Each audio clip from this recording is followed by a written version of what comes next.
Friends, நான் தான் உங்கள் முருகேஷ் நேச்சுரல் லைக்கர். பார்த்தீங்கன்னா வந்து மார்க்கெட்டு போய்ட்டு பைபாஸில் வந்துட்டு இருக்கும்போது அண்ணாச்சி பாம்போடு நடந்து வந்துட்டு இருந்தாங்க. நம்ம என்ன எதனால் நடந்து வராங்கன்னு தெரியல. ஏன்னா நம்மளும் ஒரு காலத்தில் வந்து பைக் இல்லாமல் இந்த மாதிரிலாம் வந்து கஷ்டப்பட்டு இந்த மாதிரி எல்லா ஸ்டேஜும் தாண்டி தான் வந்திருக்கோம். ஸோ வந்து யாரும் நடந்து போனாலும் நமக்கு ஒன்று வச்சுக்கோங்களேன். அந்த வகையில் அண்ணாச்சியை பார்த்து என்ன பிரச்சனைன்னு கேட்டால் அவங்க ஒரு பெரிய ஸ்டோரியே சொல்கிறாங்க. அண்ணாச்சியுடைய ஊர் வந்து சொந்த ஊர் பாண்டிச்சேரியா.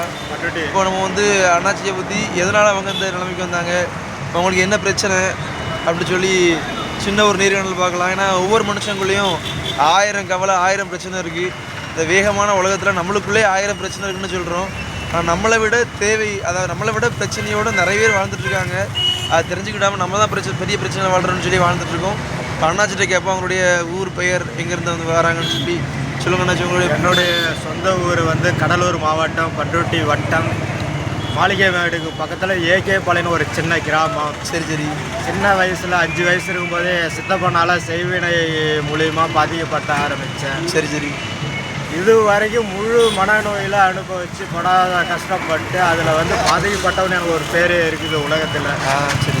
என் உறவினரால் மொத்தமாக ஒரு கேஸை போட்டு நான் வாழ்க்கையே வாழக்கூடாத அளவுக்கு என்னை நாசம் பண்ணி விட்டுட்டாங்க. சரி.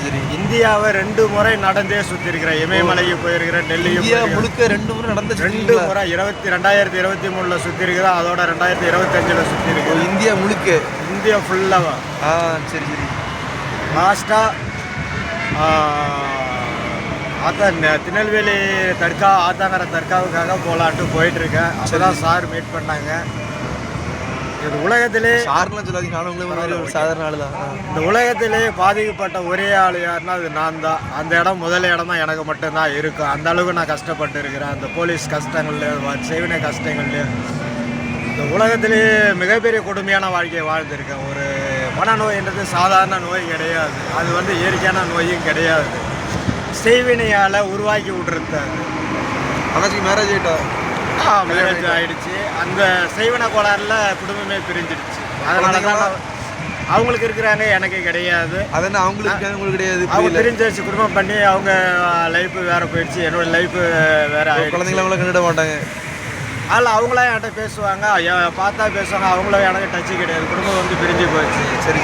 இடையில பாண்டிச்சேரியில் போய் நல்லா இருக்கும்போது பாண்டிச்சேரியில் போய் மண் வாங்கி வீடு கட்டினா அதோட குடும்பத்தோடு பிரிஞ்சு அட்டை வந்துட்டேன். உங்களுக்கு இப்போ வந்து வேலை என்ன, வருமானம், வேலை அதெல்லாம் எதுவுமே கிடையாது. ஹோட்டலில் வேலை கொடுத்தா செய்வேன். அந்த இடத்துல போலீஸ்காரங்க டார்ச்சர் தாங்க முடியாமல் அந்த உலகத்தை சுத்தத்துக்கு, இந்தியாவை சுத்தத்துக்கு காரணமே போலீஸோடைய டார்ச்சர் தான். வீரப்பனுக்கு எந்த அளவுக்கு குடும்பம் பண்ணாங்களோ அந்த அளவுக்கு ஒரு விரோதி அவர் ஆனார். அதே மாதிரி கொடுமையாக எனக்கு போலீஸ்காரங்க அப்படி என்ன பண்ணீங்க? மனநோயால் பண்ண அட்டகாசம் தான். அந்த செய்வின கோளாறால் பண்ணது தான். இதுக்கு மெயின் காரணம் என்னுடைய அப்பாவுடைய தம்பி சித்தப்பா தான் காரணம். சரி.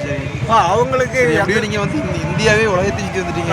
நடந்தே சுற்றி இருக்கு. இந்தியா முழுக்க சுற்றி வந்துருக்கீங்க. இங்கேருந்து அப்போ இங்கேருந்து ஒரு ஸ்டேட்டாக போய் மகாராஷ்டிரா, கேரளாவில் இப்போ 2025 சுற்றுனது வந்து கேரளாவில் ஸ்டார்ட் பண்ணேன். கேரளா, கர்நாடகா, கோவா, மும்பை, குஜராத், ராஜஸ்தான், ஹரியானா, டெல்லி, உத்தரகாண்ட், உத்தரப்பிரதேசம், பீகார், ஜார்க்கண்ட், பெங்காலிலேருந்து ரிட்டன் ஜார்க்கண்ட்லேருந்து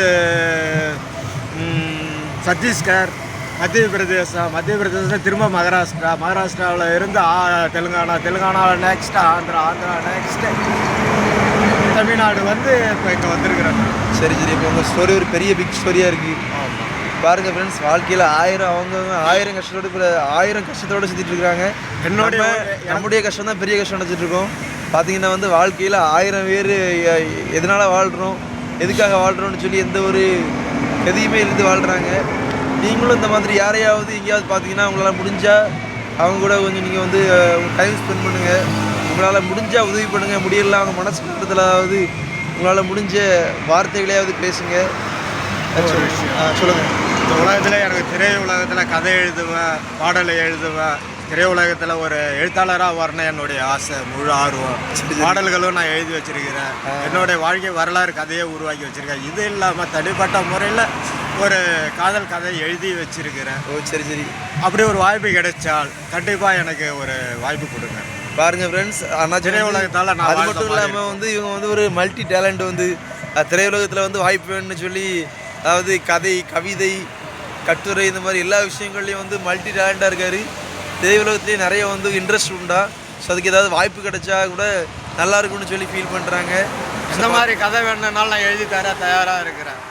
பாருங்க 1000 ஆக்ஷன் கதையா, இல்லை லவ் ஸ்டோரி கதையா, இல்லை கிராமத்து சென்டிமெண்ட்டு கதையா, இல்லை நீ எந்த வகையில் மசாலா கதை எழுத மாட்டேன். என்னுடைய கதை ஸ்ட்ராங்கான கதை மட்டும்தான் இருக்கும். பாடல் எழுதினாலும் இல்லை கதை எழுதினா ஸ்ட்ராங்காக தான் இருக்கும். தர அந்த மசாலான்றதே வராது. சரி, நம்ம சேனலை சப்ஸ்கிரைப் பண்ணுங்கள், லைக் பண்ணுங்கள். இது வந்து எல்லாருக்கும் போய் அடைகிற வரைக்கும், முக்கியமாக வந்து அண்ணா சொன்ன மாதிரி அவங்களுக்கு ஒரு டைரக்டர் அந்த மாதிரி யாராவது நல்ல உள்ளம் படைச்சவங்க ஏராளமாக இருக்கிறாங்க. ஏதாவது ஒரு நல்ல உள்ளம் படைச்சவங்களுடைய கண்ணில் படுறது வரைக்கும் தயவுசெய்து ஷேர் பண்ணுங்கள். சாதாரண மற்ற பதிவுமாக இந்த பதிவு எடுத்துக்கோங்க. நீங்கள் கண்டிப்பாக ஷேர் பண்ணி லைக் பண்ணி அனைத்து சப்போர்ட் பண்ணுங்கள். நம்ம சேனலையும் சப்போர்ட் பண்ணுங்கள். தேங்க்யூ.